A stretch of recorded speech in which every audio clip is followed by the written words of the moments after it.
Acá les voy a leer otra que dice: ¿Quién fue el maestro Saint Germain?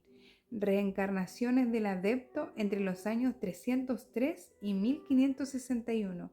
Esto es la magia de la energía, gente.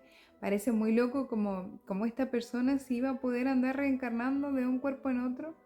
Y pues bueno, así son los maestros ascendidos.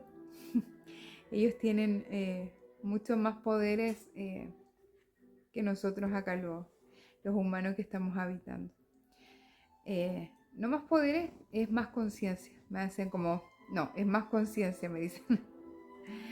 Dice, Saint Albans, primer mártir inglés. Se ignora el nacimiento, pero murió en 303. Proclus, neoplatonista, nació en 410 y murió en 485. Robertus, el monje médico, nació en 1214 y murió en 1294. Christian Rosenkreuz, fundador de la Orden Rosacruz, nació en 1378 y murió en 1484. Francis Bacon, político, filósofo, escritor inglés, nació en 1561, última encarnación antes de aparecer como el príncipe Rákóczi. Al parecer no murió, se dice que su tumba está vacía. Aclaratoria: el maestro no se le conoce ninguna encarnación en cuerpo femenino. Al parecer jamás fue casado en ninguna vida terrena. A pesar de que el obispo C.W. Leadbetter de la Sociedad Teosófica, en su libro Los Maestros y el Sendero, cuenta entre las encarnaciones del maestro Saint Germain a Hyundai János, defensor de Hungría. Esta autora se ha permitido excluirlo de este recuento, no obstante haberlo incluido en su libro El Maravilloso número 7, porque los detalles del nacimiento y muerte no presentan posibilidad de que sea verídico el alegato. O sea que Hunyadi János dice: la historia de Hungría nació en 1386, 8 años después de haber nacido Christian Rosenkreuz. Hunyadi János murió en 1459, es decir, 25 años antes de la muerte de Christian Rosenkreuz. Ante esta visible disparate, la autora se exime de incurrir en él hasta que otras fuentes lo corrijan. Prefacio. Orfeo de Tracia, poeta y cantor, parece haber sido el originador del gran sistema filosófico del Occidente. El nombre Orfeo viene de una palabra griega que significa oscuro. Aún no se sabe si Orfeo fue un oriental de piel morena que instituyó la enseñanza órfica o si el orfismo se le llamaba así por ser un culto que practicaba orgías y ritos de un dios oscuro. Tampoco se sabe si esa oscuridad se refería a que los ritos se efectuaban a puertas cerradas o porque el dios de base de los más nobles sistemas de teología en los cuales se destacaron Pitágoras y Platón.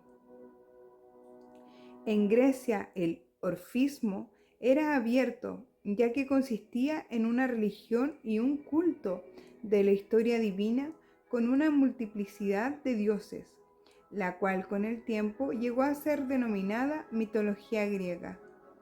La generalidad rendía tributo a los dioses. Simplemente los auténticos órficos alegaban que cada una de sus divinidades simbolizaba o un principio divino o una ley inmutable o una facultad de la muerte universal. O sea, que es la pura y avanzada comprensión de los rayos, de las llamas, la huesta angelical, la jerarquía blanca y los seres cósmicos, tal como los conocemos hoy en la actividad Yo Soy.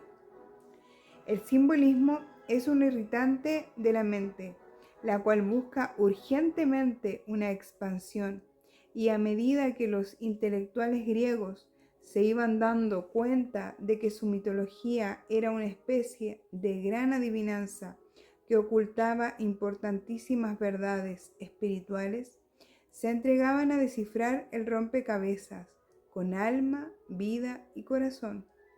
El resultado fue el estímulo y despertar las facultades del pensamiento abstracto, desconocido hasta entonces, por lo cual se estableció la gran era de oro, de intensa actividad, intelecto espiritual, que produjo en 300 años casi 600 filosóficos que cambiaron la vida intelectual futura de todo el planeta.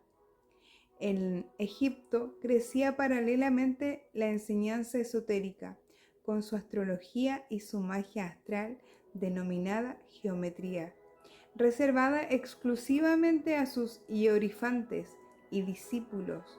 Gradualmente se iba infiltrando en otros países, por conducto de estudiosos que, como Pitágoras, lograban ingresar en esa escuela a fuerza de tenacidad. Pitágoras se instaló en las gradas del edificio hasta que después de 7 años se le permitió ingresar en Palestina. Imperaba la religión monoteísta. Platón fue uno de los órficos que adaptó las doctrinas esotéricas a su filosofía. Saint Albans. Vino al mundo el Maestro Jesús y divulgó su enseñanza cristiana, metafísica pura, rompiendo así la cáscara hermética del hebraísmo. Aunque los apóstoles y evangelistas diseminaron la enseñanza cristiana por orden de su fundador después de la ascensión de Cristo, costó muchísimo y corrió mucha sangre antes de que pudiera arraigar.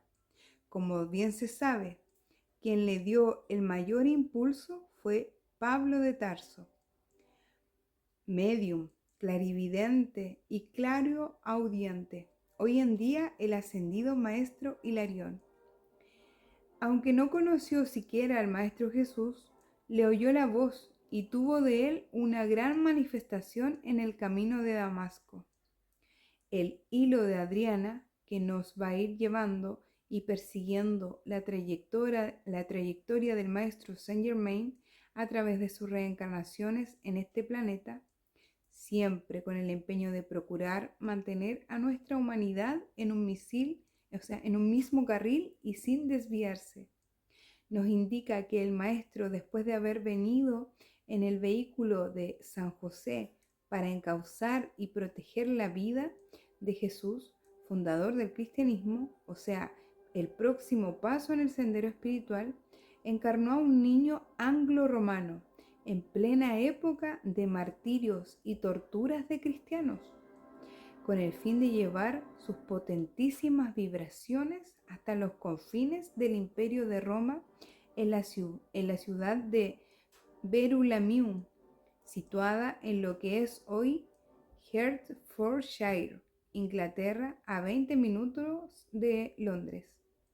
La isla que, andando los siglos, llegaría a ser el último y el más grande de los imperios del planeta Tierra, tuvo que ver con la cuna de ese niño que llevaría el nombre de Albano Albans, quien llegaría a ser monje benedictino y que sería el primer mártir de Inglaterra. Alguien, no se sabe si fueron sus fieles seguidores o si fue la iglesia cristiana, más tarde hizo marcar el sitio del martirio levantando una abadía que nombró Saint Albans. Andando en los siglos, en el año 757, Inglaterra se encontraba dividida en pequeños reinados, uno de ellos llamado Mercia, su rey Offa. Encontró las reliquias del mártir y eligió un monasterio benedictino en su honor. Este monasterio llegó a ser una de las casas más importantes de la orden. Finalmente, en el año 1077, fue construida una catedral gótica, con los auténticos ladrillos de la antigua ciudad de Verulamium. El día 17 de junio se celebra el día de Saint Albans en Inglaterra en nuestros días.